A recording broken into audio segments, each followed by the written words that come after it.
আসসালামু আলাইকুম। আশা করি সবাই ভালো আছেন। আমিও ভালো আছি। গত ২-৩ দিন আগে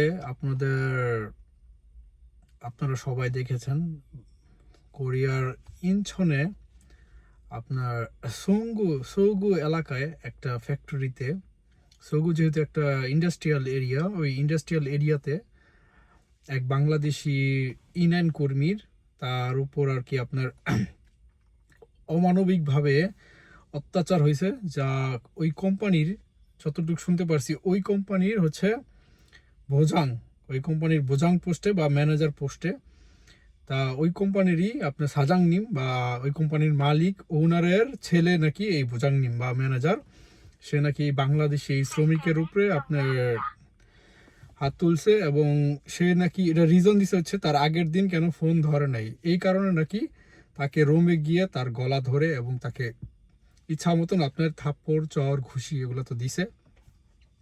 সো এটা নিয়ে আর কি আমাদের বাংলাদেশি কমিউনিটির মধ্যে কেন কোনো প্রতিবাদ নাই, এটা দেখলাম যে আমাদের কমিউনিটির মধ্যে কোনো প্রতিবাদ নাই বা কোনো কিছু নাই। এটা নিয়ে আপনার বসে থাকার সময় না। এখন হচ্ছে আপনার যেহেতু কোরিয়াতে এরকম অপ্রত্যাশিত ঘটনা প্রায় ঘটে থাকে, এর কিছুদিন আগেও আপনার এক ভিয়েতনামি, তাকেও আপনার এয়ার গান দিয়ে গুলি করা হয়েছে এরকম। সো এরকম ঘটনা প্রায় হয়ে থাকছে। তো এরকম আমাদের বিদেশিদের আর কতদিন এইভাবে আমাদের এই অত্যাচার সহ্য করতে হবে? আর কতদিন আমাদেরকে এইভাবে আহ, প্রবাসী, আমরা যেহেতু প্রবাসী, প্রবাসে এসে আমাদেরকে আরেক মানে মালিক বা মালিক কর্তৃপক্ষের অত্যাচার আর কতদিন এভাবে সহ্য করতে হবে? শুধু কোরিয়া না, আপনার এরকম জাপানেও এরকম ঘটনা অ্যাভেলেবেল হয়, বা আপনার মিডল ইস্ট, সৌদি আরব, বাহারান, কাতার, দুবাই এইসব দেশে তো অ্যাভেলেবেল এভরিডে হচ্ছে। কিন্তু এই এত উন্নত দেশ হয়ে কোরিয়া, জাপান এত উন্নত এবং নিরাপত্তার দেশ, এবং আইন এত কঠিন এইসব দেশে, এত কঠিন হওয়ার পরও এইসব দেশে যদি এরকম ঘটনা ঘটে, তাহলে এটার মতো লজ্জাজনক ঘটনা আর কি আপনার এই দেশের সরকার বা আইনের বা এই দেশের মানুষের এর থেকে আর কোনো কিছু হতে পারে না। কারণ এখন বর্তমানে সোশ্যাল মিডিয়া এত আগানো যে আপনি কোনো একটা অপ্রত্যাশিত ঘটনা ঘটছে, সাথে সাথে কিন্তু এটা সোশ্যাল মিডিয়ায় ভাইরাল হয়ে যাচ্ছে। সো এই ঘটনার জন্য আমরা কিন্তু বাঙালিরা সবাই মিলে আমরা যদি একটা প্রতিবাদ করি, বা আমরা যদি একটা প্ল্যাটফর্ম তৈরি করি যে এরকম ঘটনা যেন ইন ফিউচার, তাহলে কোরিয়ানরা আর করতে পারবে না, বা এরকম ঘটনা কোরিয়ানরা বিদেশিদের সাথে করার সাহস পাবে না। সো আমরা এটা নিয়ে একটা যদি আমরা মিডিয়াতে, আমি সামান্য কিছু এরকম প্রতিবেদন আসছে, কিন্তু আমরা বাংলাদেশিরা কোনো কমিউনিটি মিলে এরা কোনো প্রতিবাদ করে নাই, বা বাংলাদেশি কমিউনিটি যদি এর একটা অ্যাকশন নিত, তাহলে আমার মনে হচ্ছে যে অনেক ভালো হইতো। কিন্তু আমার নিজের চিন্তা থেকে দেখলাম যে বাংলাদেশ কমিউনিটি থেকে কোনো অ্যাকশন বা প্রতিবাদ বা কোনো কোনো র্যালি বা কোনো কিছু করলো না। এখানে আপনাদের যারা ইপিএস এর আছেন, আপনাদের EPS community, I don't know আপনাদের ইপিএস কমিউনিটি কোনো অ্যাকশন কেন নিল না? আপনারা ইপিএস বাংলা বা ইপিএস কমিউনিটি, বাংলাদেশের যারা ইপিএস কমিউনিটি আছেন, কোনো অ্যাকশন নিল না। আমি দেখলাম চুপচাপ রয়েছে। কেন অ্যাকশন নিল না? এটা পুলিশের মাধ্যমে আপনি দেখছে যে পুলিশ জাস্ট শুনছি যে তাকে অ্যারেস্ট করছে। শুধু অ্যারেস্ট করলে হবে না, অ্যারেস্ট করলে হবে না, ওই কোম্পানিকে আপাতত পুরো বন্ধ রাখতে হবে।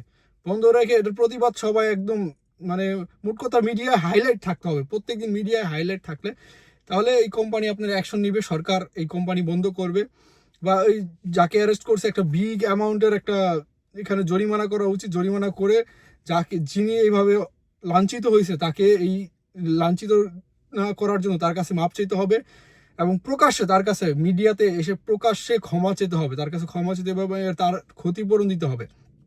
এবং সে আমি আমার ব্যক্তিগত মতামত পোষণ করি যে তার ওইখানে জব করা আমি মনে করি না নিরাপদ হবে। সো তার উচিত হবে যে ওইখানে জব ছেড়ে দিয়ে সে ভালো কোথাও চলে যাওয়া, ভালো কোথাও দেখে জবে চলে যাওয়া। সেখানে এইভাবে আমি যতটুকু শুনতে পেরেছি, সে নাকি এরকম দিনের পর দিন এটা সহ্য করছে। এইভাবে আর কত আমাদের বাংলাদেশি এইভাবে, মানে বিদেশি, আমরা আসছি বিদেশে, বিদেশে আর আমরা কত এরভাবে অত্যাচার সহ্য করব? এরকম সহ্য করার আমাদের আর সময় নেই, আমরা একে প্রতিবাদ করতে হবে। সো এই অপ্রত্যাশিত ঘটনা যেন আর না ঘটে, সেজন্য আমি তার প্রতি মন থেকে সমবেদনা। যদি তার ফোন নাম্বার থাকতো আমি তার সাথে যোগাযোগ করতাম, কিন্তু বাই চান্স তার কোনো ফোন নাম্বার বা কোনো যোগাযোগ আমার কাছে, তার কোনো নাম্বার টাম্বার নাই। সো আমি যোগাযোগও করতে পারি নাই। কিন্তু কমিউনিটির কয়েকজনের মাধ্যমে আমি জিজ্ঞেস করছি এটার আপডেট কি, কিন্তু তারাও কোনো আপডেট দিতে পারে নাই। সো আপনারা যারা এইভাবে আমার এই যে আপনার বিদেশে এসে আপনার সহ্য করবেন আর সহ্য করবেন না, এটা প্রতিবাদ করবেন সবাই মিলে।